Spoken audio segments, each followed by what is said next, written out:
Professeur Didier Raoult, Yanis Roussel, que pensez-vous de l'état actuel de la situation épidémiologique du coronavirus et des dangers qu'il représente ?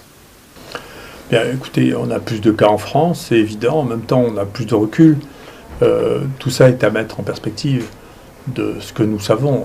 Vous savez, les infections virales respiratoires, elles tuent 2,6 millions de personnes par an dans le monde. En France, quand ça a été analysé pour une mauvaise année, qui est l'année 2017, pour lequel on a même conclu à la fin qu'il y avait une diminution de l'espérance de vie à cause d'une surmortalité importante pendant les mois d'hiver qui est attribuée au virus respiratoire. On avait estimé qu'il y avait une surmortalité de plus de 60 000 personnes pendant cette époque-là qui était due au virus respiratoire. Donc c'est pour mettre en perspective ça, quand tous les jours la presse annonce il y a un mort de plus, avant d'arriver à faire changer les statistiques de mortalité sur les infections respiratoires, il faudra en faire beaucoup. Donc moi je ne fais pas de prédiction parce que ce n'est pas ma nature, il y a des gens pour ça, mais globalement la chance qu'il y ait une augmentation visible au niveau du monde, au niveau de la France, de la mortalité liée aux infections respiratoires, incluant ce coronavirus, est proche de zéro. Je ne crois pas qu'il y aura plus de morts par infection respiratoire. Les infections respiratoires que l'on voit, qu'on commence à voir, ne sont pas par nature ni plus graves, ni moins graves, ni différentes de ce qu'on voit avec les 20 virus respiratoires qui circulent déjà. Et donc son devenir, soit il deviendra le 21e virus respiratoire qui sévira pendant la saison froide, soit il disparaîtra purement et simplement comme le SARS ou s'arrêtera à des zones limitées comme le MERS coronavirus. Est-il plus dangereux que les autres coronavirus ? Alors à l'IHU Méditerranée Infection, nous avons un laboratoire de diagnostic qui en routine analyse des prélèvements de patients hospitalisés à Marseille. Et ce que nous pouvons constater depuis que nous mettons en place des analyses systématiques depuis le début de 2020 concernant le coronavirus, c'est que 543 prélèvements ont été testés positifs à une souche de coronavirus qui circule en Europe, les 4 souches étant la souche HKU1, la souche E229, la souche OC43 et la souche NL63. Et parmi ces 543 patients testés positifs, il y en a 2 qui sont décédés. Et auparavant, nous testions déjà les coronavirus. Et de la même manière, nous avons eu en tout 770 prélèvements positifs entre 2013 et 2019 sur le coronavirus, avec 8 patients qui sont décédés. Tout cela nous permet de dire qu'il y a une mortalité qui est autour de 0,8% des coronavirus européens qui circulent en Europe.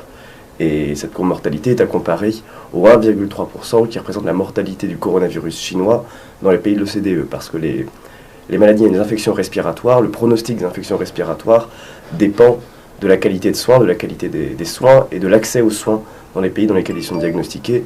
Et ce que l'on constate, c'est que dans les pays développés, la mortalité du coronavirus chinois n'est pas particulièrement différente de la mortalité des coronavirus qui circulent habituellement et qui sont très répandus en Europe.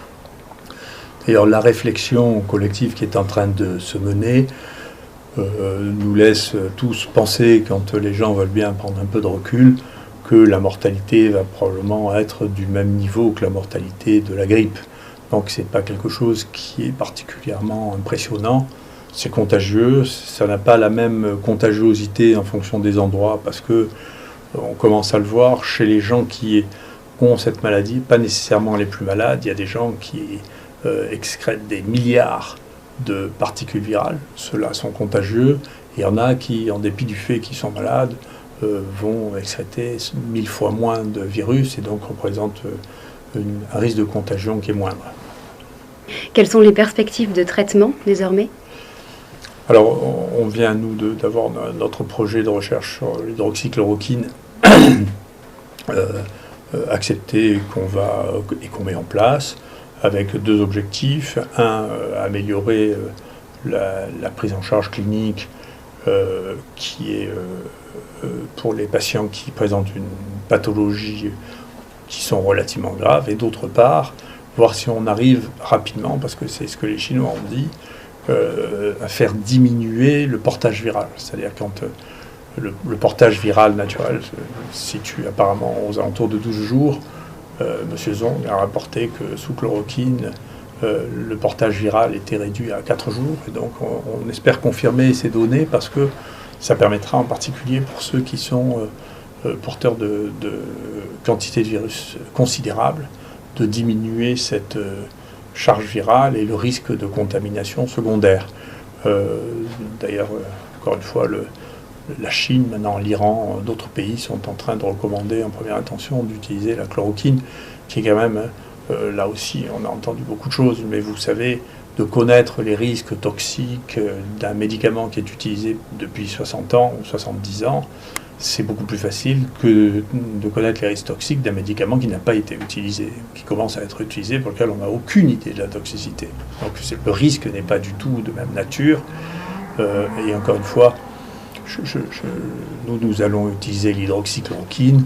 Écoutez, il n'y a pas un livre de médecine au monde qui ne rapporte pas 2 des traitements que j'ai inventés pour le traitement de maladies infectieuses avec de l'hydroxychloroquine. Donc ceux qui parlent de l'hydroxychloroquine dans les maladies infectieuses et qui n'en connaissent pas l'usage ne lisent pas les livres de référence.